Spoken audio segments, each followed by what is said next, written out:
Dito na ako sa may kurbada. Lakad muna tayo kasi mahirap na mahagip. Hindi natin makita yung sasakyan. So, takbo na tayo ulit. Straight na hanggang Tagpuros.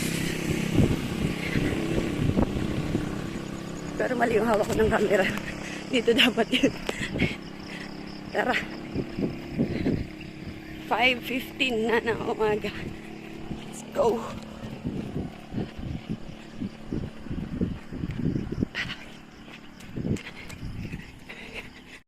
"5:44 na. Nasa Santa Lourdes na ako. Yun.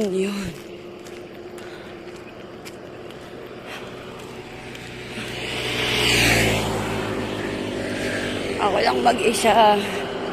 Again.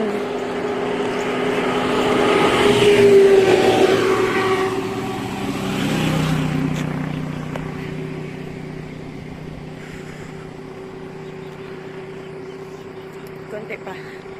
Konti na lang. Mga 3 kilometro na lang. Kilometrong layo. Bye-bye. Dito na ako sa may Honda Bay na daan. Papunta na ako sa Honda Bay Wharf. Yeah. Takbo tayo.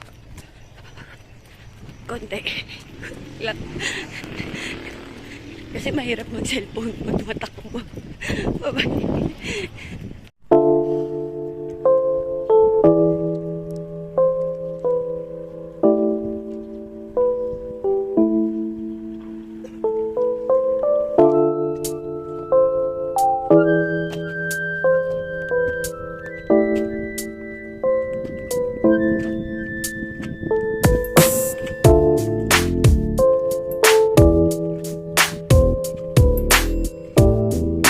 Yeah, so June 4, ito yung naging takbo ko, nasa 7.2 kilometers at ngayon ay pauwi na ako sa bahay. Bye-bye, see you sa next takbo.